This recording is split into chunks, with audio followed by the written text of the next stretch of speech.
बादशाह आलम यहाँ मेरे साथ मौजूद हैं। मैंने अभी तेजस्वी यादव को भी कहते सुना कि इलेक्शन कमीशन जो है वो भारतीय जनता पार्टी के लिए काम कर रहा है। ये बहुत रटा रटाया, घिसा पिटा, पुराना और फेल आरोप है बादशाह आलम साहब। आपको नहीं लगता ईवीएम में छेड़छाड़ से लेकर के इलेक्शन कमीशन पर ये इस तरीके का आरोप लगाना बिना किसी सबूत के, अब जनता को आप बहुत ज़्यादा दिनों तक अंधेरे में नहीं रख सकते?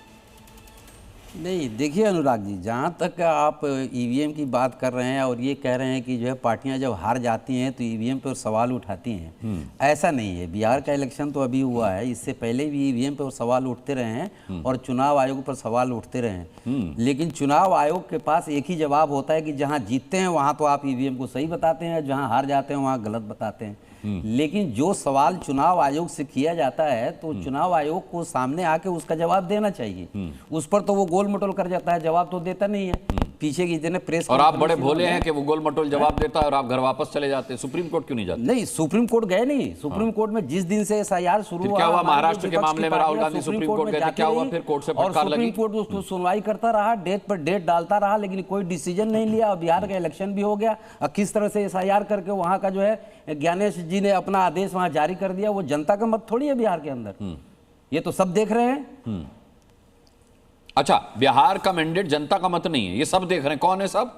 ये जनादेश नहीं है, ये ज्ञानेश आदेश है ये। अरे बादशाह आलम, सुनिए मेरी बात। जिस तरह के सुनिए मेरी बात, एक मोबाइल चोरी हो जाता है ना, तो जिसका मोबाइल चोरी हुआ है वो थाने में जाके हंगामा मचा देता है, मेरा मोबाइल चोरी हो गया, मेरा मोबाइल चोरी हो गया। 10,000 का मोबाइल चोरी हो जाए तो हंगामा मचा देता है आम आदमी। यहाँ आप वोट चोरी की बात कर रहे हैं, किसी का वोट चोरी हो जाएगा और वो घर बैठा रहेगा। अनुराग जी, आपको पता है कि एक आम आदमी जो एफआईआर करने जाता है थाने के अंदर तो कैसे उसका एफआईआर होता है? अच्छा, आपको मालूम है? अच्छा, तो आप क्यों नहीं मदद करते? आप क्यों नहीं ऐसे लोगों की भीड़ के साथ में चलते? सुप्रीम कोर्ट आप सड़कों पर क्यों नहीं निकलते? उस पर क्या सुनवाई हुआ? तेजस्वी, ये बड़ा अच्छी, ये तो बड़ा राहुल गांधी ने सारा प्रेस कॉन्फ्रेंस किया, सारा जो है अपना दिखाया, उसके ऊपर उस पर जवाब। अरे वो हरियाणा की बात, जाना था जापान, पहुंच गए चीन, वो वहां चोरी, समझिए ना। सुनिए चोरी, मैं कह रहा हूं कि बिहार, अभी आपने बिल्कुल ताजा तरीन बिहार की बात की कि बिहार का जनादेश नहीं है। 3 लाख वोटर जो बढ़ाए हैं, ये कहां से? अरे मैं तो आप ही के साथ खड़ा हूं सर। मैं तो कह रहा हूं कि इतना बढ़िया आइडिया था। अरे मेरी बात सुनिए, इतना बादशाह आलम,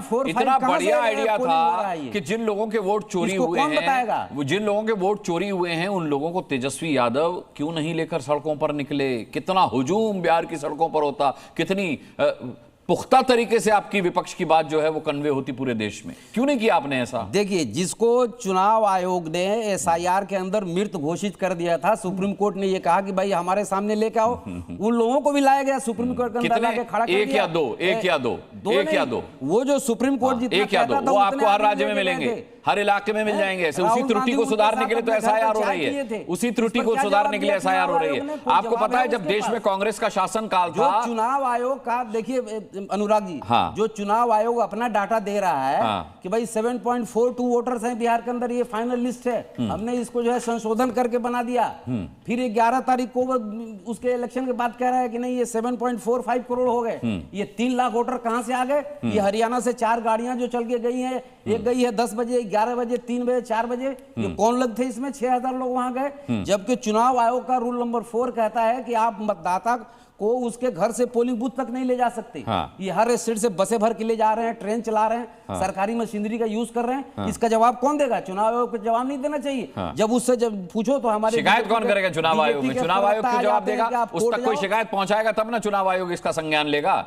आप गए चुनाव आयोग के पास, गए आप कोर्ट गए ये शिकायत लेकर के? कमाल कर रहे हैं आप बादशाह आलम साहब। चलिए मैं आपके सवाल का जवाब लेता हूं तुहिन सिन्हा से। इतने लोगों को बैठाने की जगह नहीं है। नहीं ठीक है, तुहिन सिन्हा, क्या ये आरोप लगाना सही है कि बिहार हाथ से निकल गया इसलिए इलेक्शन कमीशन पर आरोप लगाया जा रहा है? भाई बादशाह आलम कह रहे हैं एक सवाल का भी जवाब ना इलेक्शन कमीशन ने दिया, ना बीजेपी ने दिया।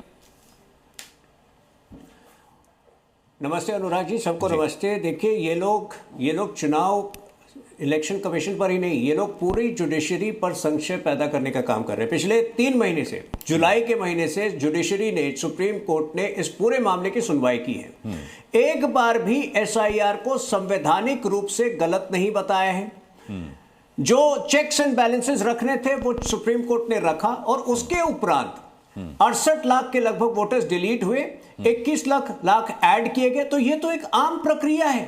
आप सोचिए इसके फलस्वरूप एक भी रीपोल, पहली बार इतिहास में एक भी रीपोल नहीं हुआ, क्योंकि बहुत ही स्वच्छ मतगणना हुआ है। 1995 में लगभग जो है औसतन 1500 बूथ में रीपोल हुए थे, 2000 में वैसे ही 1500 रीपोल हुए थे। तो ये विपक्ष चाहती क्या है? लेकिन आज देखिए मामला, आज जो है समय बदल गया है। विपक्ष को एहसास नहीं हो रहा है कि लोगों के अंदर, आम जनता के अंदर एक आक्रोश पैदा हो रहा है इनकी हरकतों के खिलाफ, इनकी जो है बेतुके आरोपों के खिलाफ। और इसीलिए जब 272 प्रतिष्ठित नागरिक उठकर आवाज उठाते हैं कि ये छिछोड़ापन अब बंद कीजिए, इस तरह की बेतुके आरोप लगाना बंद करिए, मेरे ख्याल से इस विपक्ष को कम से कम अभी होश में आना चाहिए। और राहुल गांधी पिछले 3 साल से ही काम कर रहे हैं। यूएस में जाते हैं, कहते हैं कि हमारी डेमोक्रेसी खतरे में है, आप लोग आइए हमें मदद करिए डेमोक्रेसी को बहाल करने में।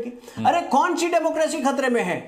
आज चुनाव समय पर हो रहे हैं, निरंतर जो है पोलिंग में इंक्रीज हो रहा है। अगर डेमोक्रेसी खतरे में होती तो वोट पोलिंग कम हो रहा होता ना। आज जैसा कि आपने कहा, अगर इतने लोग वोट नहीं दे पाए हैं तो वो सड़क पर होते। कहीं कोई सड़क पर नहीं है, और अगर कोई है तो सिर्फ जीत के जश्न मना रहा है। तो ये विपक्ष किस दुनिया में रहना चाहती है? देखिए पहले इनका रोना धोना जो है चुनाव के उपरांत शुरू होता था।